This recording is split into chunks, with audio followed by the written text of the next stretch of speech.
Hello, everybody. Andy Jacob here with the .com Magazine Entrepreneur Spotlight Series. I have a great show today. You're going to have a lot of fun on this show because when we talk about the show, we talk about the .com Magazine Entrepreneur Spotlight Series and everything else that's going on. Everything in this world today is about visualization. No matter what business you're in, no matter what you do, no matter what you're involved with, if you can't visualize your offering or visualize your product or your service, you're going nowhere fast. So we've been able to invite a leader in visualization. Actually, her company is one of the leading firms in architectural visualization. And of course, if you watch the show religiously, like we hope you do, you know we love architecture and we love visualization. So we've combined them both today with the president of Marc Szabo Studios. And her name, of course, is Sofia Szabo. And she has a great company. They've built a remarkable platform, and we're going to get into it today, but we love it so much. So, Sofia, welcome to the .com Magazine Entrepreneur Spotlight Series. Thanks, Andy, and thanks for saying my name perfectly and impeccably. I know yours is easy, but I would still do the same for you if I could. I love it, Sofia. I mean, listen, every architect in the world, every designer in the world really needs renderings to really communicate their design to their clients, because if they can't show the clients what's about to happen, the clients are going to buy it. I mean, and you've done this great rendering, virtual reality visualization. You have a great studio. I have so many questions. My wife loves architecture, as you know. Before we get started, though, Sofia, let's pull the lens back to 30,000 feet. Tell us what you do at Marc Szabo, and then we'll get going. Well, sure. And you're absolutely right. We'll get into it some more, but without what we do, sometimes we're one of the last thoughts in the totem pole of development, but so much it happens when we come aboard that people actually get to see their product. And so it's nice to be a part of that process. So I was a bartender for 20 years, and that was my passion. And I ran bars, Soho House, all over the place. But then I kind of, decided that I was outgrowing it. And my father had this beautiful business that he started back in the 70s. So he started doing illustrations for some architects back in the day, went to school for Art Center. And he figured, hey, I'm so good at this. Why don't I go ahead and just go and do it myself and freelance? So he kind of started that movement of freelance illustrators and not being beholden to just one architecture firm. He got so good at it that he could do that. And I grew up back in the day where it was watercolors and you would roll it up and FedEx it. And then all the changes were, you got very minimal changes because of the impeccable amount of work that you would do for it. And then when the digital image came around in 1993, he felt he kind of had to switch his business up a little bit. So he had offered this to all of the old GOAT painters and writers and drafters that he worked with. And they said, I'm not going to change. So we started outsourcing some of our work as, we were starting to compete with China and China's pricing. And so we went offshore as well. And we started developing relationships with other studios, which is great because we get to travel down to Argentina and work with a lot of our team. And everybody there is licensed architects. So as my dad started to retire and I started to get sick of the restaurant industry, thankfully before the pandemic, I thought, wow, real estate's really kind of the same thing. And it's a lot of selling and it's a lot of relationships. And what I do is what I did for 20 years has come in handy. So I've since taken over the business, taking it into the millennial range of of digital technology. And it's been a trip. It's been a lot of fun.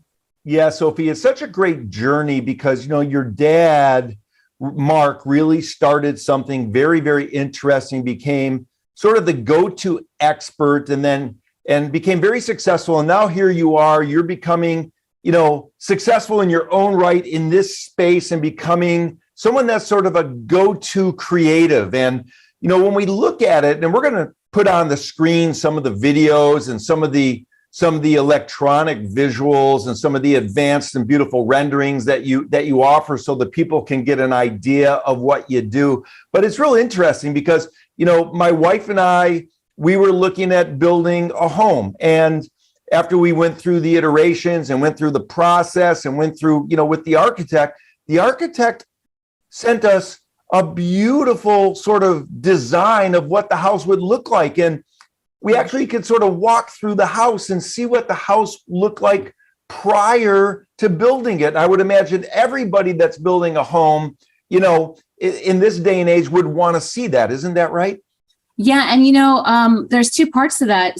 So much of what we do helps the design process too. So we will go through everything from private estates all the way down to something like warehouses right now. And just for the sheer purpose of having this for the owner to then be able to frame, to hang in the lobby. But again, it serves so many different purposes, like you're saying. So it's really helpful for the interior designers, for the architects, because they're seeing it in this CAD format, which is an architectural file on the computer. So it's really great to see it come to life, and then they can make the changes they need to, much to sometimes our chagrin, but we make it work. I love it. You do such a great job. Again, we're going to show some of the rendering, some of the video on the screen.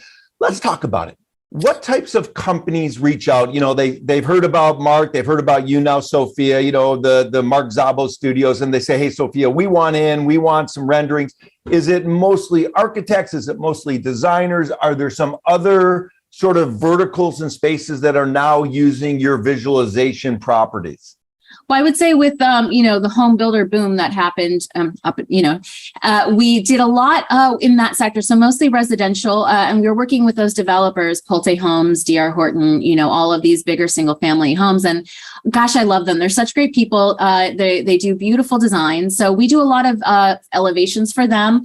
But then we just completed this amazing industrial animation for a broker, a friend of mine who's working for CBRE. So we kind of go across all verticals, not just real estate. We seem to dominate in interiors because we are really some of the best in that. So whether it's an animation, which we focus on primarily, or renderings, we do it all. Yeah.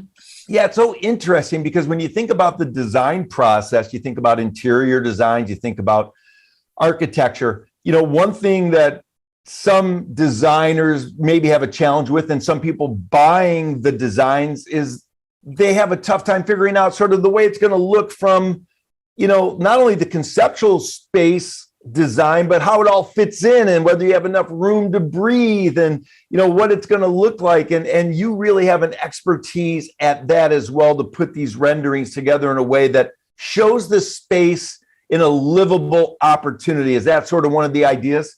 Yeah. And sometimes people won't even have much to go off of. A lot of what we do is conceptual. We have furniture libraries, because my father was also an interior designer, and I could have probably done it myself. We will help guide our artists as well and say, no, a lot of studios and teams, and the way that we work, what makes us so great is that you've got a buffer of myself, my father, our whole team, overviewing all the work coming directly from our artists, so that you kind of have a double creative force behind it. So there's no pool deck scenes with people in big coats, which sometimes happens from other studios, so I think it definitely helps to have that visual eye, but there is a lot we can do just without having the plans there to begin with. So, and I will say, yes, we do work with architects a lot of the time.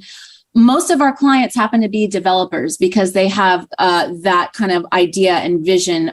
Also, they have the marketing budgets, but we help them the most, it seems to be. Yeah, it's super cool. And of course, you talk about the creatives, you talk about the artists and the people and the conceptual designers, and of course, the computer programmers and everybody else that is part of this magnificent team that you've been able to put together. Where are they located? Are they all throughout the world? Are they located in one particular continent? Where is the team? Well, I will say we've got over 80 artists working with us, and they range out of Miami, Los Angeles, and Argentina. My father did the boots on the ground work of putting together most of the teams, and they're amazing, wonderful people. We go and visit each other, at least once or twice a year. We go to their studios and we train their staff. They come up and they train with my father. So their wives must hate me because I'm constantly on the phone with them left and right being, no, change this, no, change this. But, I find that a lot of other studios, what sets us apart too is there's no perfect process for this. And there are thousands of, opinions and changes and backs and forth. And what I love about my team and what my father has put together is that they have such a great attitude. They don't nickel and dime, we don't nickel and dime. And they say, well, sure, yeah, let's keep them happy. Let's get the business in. So it's just the right mindset. And we really lucked out with the people that we work with. Yeah, over 80 artists and programmers and technologists and designers. It's really remarkable. You also have this thing that's going on at the company where people just love doing business with you. I mean, you're very responsive. You get back to people very, very quickly, whether they're a small company or a large company. They have access, they have access to the people, access to the team. How important was your background and experience in learning how to sort of do customer service, in elevating the customer service sort of protocol at Marc Szabo Studios? Well, I think, and I tell my father this a lot, I don't know if he appreciates it or not, but coming from a restaurant background, I understand not just, the customer is always right, but why are they right? And how can we improve? And so anytime that I see something that could be improved upon, I usually catch it before a client does. So I think my background in restaurants has allowed me to be able to intercept something before it may occur and say, hey, listen, this isn't up to my standards. Give me another day and let me turn this around to really wow you away. I notice everything because of the type of person I am, because I'm, it's not really a workaholic thing. It's like, I care that much. It's my father's business. It's a family name. So I guess most of what I do is to make him proud. Yeah, I love it. And you're doing such a great job. And one thing that comes to mind when we look at what you've done is you believe that the right pictures, the right video, the right process really can sell a dream. So let's talk about that. How does your process help your clients sell that dream to their clients? Yeah, that's really important. And especially in the last 2 years, people have gotten a little more comfortable with doing that. Most people existed on a simple architectural illustration, and I can't tell you how many I drive through the city going, oh, that's terrible. So for example, Pulte is one of our biggest clients where we do all of their 55 plus communities. So we did an animation for them in La Quinta, Rancho Mirage, in Palm Desert. And it sold out to occupancy before anyone was even able to see a model. So a visual, an animation, while it may seem egregious in the planning stages, it helps you with the design process. It helps you save money by not spending more time on just, these ideas floating around in your head. So I think that, along with being able to see, with the landscaping team and land development, and to be able to work for city planning and entitlement meetings, we don't have to be at the very end of a marketing phase for a development or any sort of project. We could jump in at any point, and we help bypass elections for cities to be able to build. We help bypass planning committees that are putting up a lot of red tape. So don't underestimate the importance of an image or a visual, because it really just gets it connects people, which I really like.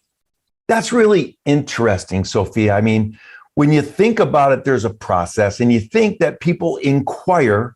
And I would imagine some of the questions are, how does it work? How do we get from point A to Z, and how long does it take? Because people want to know that. And I'm sure you go through that in your discovery process. So let's share a little bit about that. Yeah, well, when somebody reaches out to me and says they have a project that they'd like to talk about, like I said, usually we'll get on a Zoom and do a brainstorm session if they're available. Sometimes, whether it's a broker or development director or somebody, they don't have the time. So I'll ask for a site map of the project, which usually they have in a PDF form. And then I'll ask them, what would you like to do? What is your medium? Are you looking to do renderings, which are just still images? Are you looking to tell more of a story with an animation? And I will send some links, some relevant links. And then usually it'll be kind of, well, I don't know, maybe both. And so what I'll do is I'll put together a proposal based on that site map, based on what they want to show. And then based on, if there are any elevations from the architect. So I'll look at the interior and the exterior elevations so that my team has a better understanding of the actual, work that is involved. I'll sometimes ask, are we modeling our own furniture? Meaning, are we creating it or using our library? With the interior designers, we're modeling a lot of furniture. So that'll take time. And then from there, I'll go and provide them a few options. If they want to do, for example, a clubhouse animation and maybe just one rendering of a unit, because eventually they'll have a model, then we'll have that kind of discussion and we kind of bounce it around. No one pricing is accurate. And so a lot of times people say, oh, just send me your price sheet. And, unfortunately, each project is different, so I can send a range of prices of what we do for each technology, and I provide that in a proposal. Once that's done, and hopefully the proposal is approved, they'll then link me up with, if they're not themselves, the architects, the interior designers, the landscaper, everything, and we'll kind of put together a portal on our online job board, start sharing the files.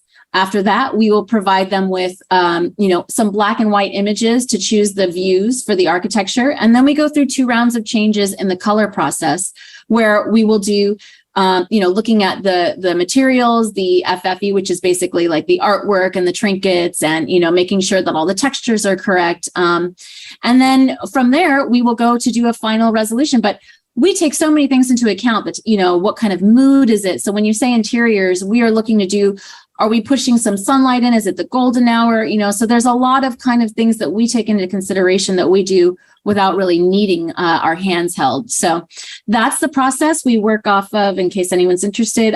Revit files, 3ds Max. This is for all the software geeks that are out there. But yeah, I mean, usually if there's a file, that software that someone's used, we can adapt it to work inside our models as well. So the process, the timing for our visuals, for renderings, is similar to every other studio, 2 weeks, though we've done them in 3 days for some of our clients. For animations, is about 6 to 8 weeks, though we just did one in 10 days, one of the ones I'm going to send you right now, for an industrial client. So there it is. Those are the turnarounds. With the VR tours is about 2 weeks as well. So that's our process and turnaround. That's what I would tell a client. Yeah, I love it. And you're such a visual person, and you have an understanding of somewhat of a zeitgeist, someone that understands what people are looking for. You're a forward thinker. What happens when somebody reaches out to you? And I don't know if it ever happens, but what would happen? What would happen if you sort of looked at their current presentation and you're saying to yourself, wow, maybe they need to enhance the beautification of their website or their presence online? Do you also help with that as well, so that your pictures and what you do can help them sell their product and their dream? Well, I try not to reach out to people on LinkedIn and say, hey, just so you know, I could do a lot better for you, but yeah, but I do, sort of pay attention to where my opportunities may arise. And I will say that I think, there's always room for improvement with every company. And I think that, because if someone were to come to me, I guess was the question, and what would the process be? Or maybe I'll just say that. For us, a process would be somebody coming and saying, here's our project. We have this many units, or we have this many homes, or, maybe we're doing a redevelopment. We do nightclubs, all kinds of hospitality. Here's what I think. And I always say, let's do a brainstorm. So we'll meet on video and we'll say, okay, let me show you our different technologies, because that's important to know, right? My favorite is an animation because it tells a story, and I'm able to edit this, and I'm able to add some stock photography. I'm able to kind of really use some drone photography and showcase the community, the demographics, and to really be ethnically diverse, and to show and check all the boxes.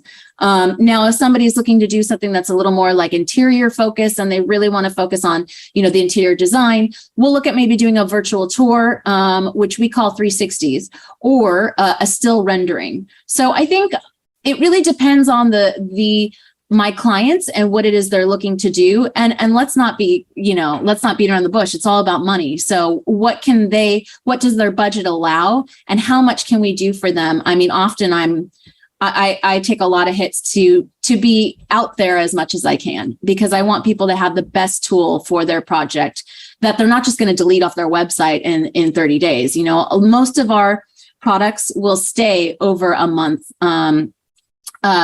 into leasing, and then they'll live on a separate area as well. So we try not to be temporary on a website, Yeah, it makes all the sense in the world. And of course, you give back. You're a big believer in giving back to the community. Your father as well throughout the years. And of course, it caught our attention also that, you not only love to help people, but you're also an animal lover as well. So have you been able to incorporate maybe into some of your renderings little dogs or cats, or is that something we can expect in the future? I'm so glad you mentioned that, because anytime I could plug Rancho Coastal, I will do that. And I'm sitting here waiting for my cat to walk across the screen at some point. But we did an animal hospital animation for Rancho Coastal Humane Society out in San Diego. And it might have been one of the most rewarding experiences, along with another one I'll mention.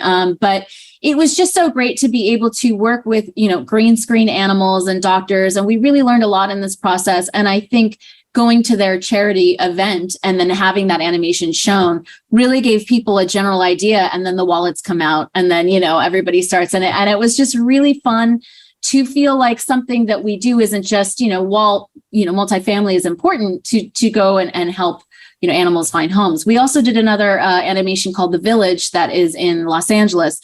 This is for adults with mental disabilities, and it's really tailored. All of the amenity spaces are tailored to these individuals who need that extra help. So that was really great to be able to provide that for them. The area, the community really needs it. So that was another great one we got to do. Yeah, I can't wait to see that. I haven't seen that yet. Hopefully you'll send that over, because, as everybody knows that watches the show, I'm involved with the Friendship Circle, which is a nonprofit that helps people with special needs. And that would be great to see. One thing about the rendering, I call it rendering versus reality. When we look at the renderings, they look like they're real. I mean, you almost can't even tell that they're not real yet. When you take a rendering and you do a rendering and then somebody builds it or designs it, and you look at the before and after and it's so close, what does that make you feel like, when you wake up in the morning? Is that something that you really look forward to? Yeah, I mean, it's like so much of any entrepreneur. It's like, you're on to the next, you're on to the next, you're on to the next. But we did one for BlackRock Capital's headquarters. And so my friend from NBBJ sent, which is an architectural firm, who I worked with on this project, sent me a video of all the new employees. The video was to kind of attract career development and to show people what they would have available if they came back to the office. So my friend came and showed me an animation, or took a video of everybody in the lobby staring at the wall, watching our animations with their mouths open. And I thought, man, a lot of work went into that, a lot of late nights. My team did an amazing job. And so that made me feel very proud. I'm mostly proud of my team and how hard they work for me. I'm incredibly blessed for that. Yeah. Yeah, I love it. We love what you're doing. Before I let you go, I know you only have cut out a certain amount of time. You're doing so much great work, and you're involved with the nonprofit space as well as the for-profit. You're getting involved in the inner cities. You're everywhere.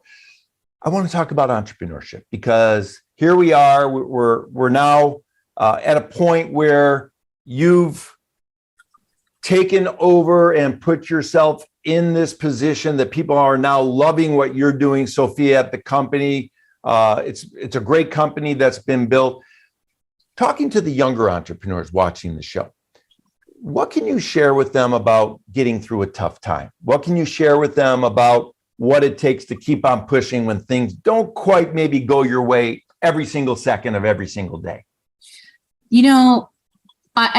I would sweat a lot in the beginning, and I learned a lot from my father, who would say, listen, it's not a perfect world. I know when to tell clients that and when not to, but I think being able to tell yourself that, and more or less to treat your team as well as you treat your clients, is a lesson that I learned. I come from a very militant restaurant background where we expected disrespect and we craved it and we lived off it. And it was a sick industry until recently. But, now I've been able to kind of say, oh, okay, well, let me turn this face a little bit, and being able to kind of humble myself and put all of my appreciation on my team and say, I can't do it without you, has been able to then allow me to give more to my clients. So any advice I would say is to put your faith in the right people, know your power, and use it wisely. I love it. That's great. And for the people watching the show, rewind what Sofia just said. That's gold. There's a lot of people that are out here. They watch the show.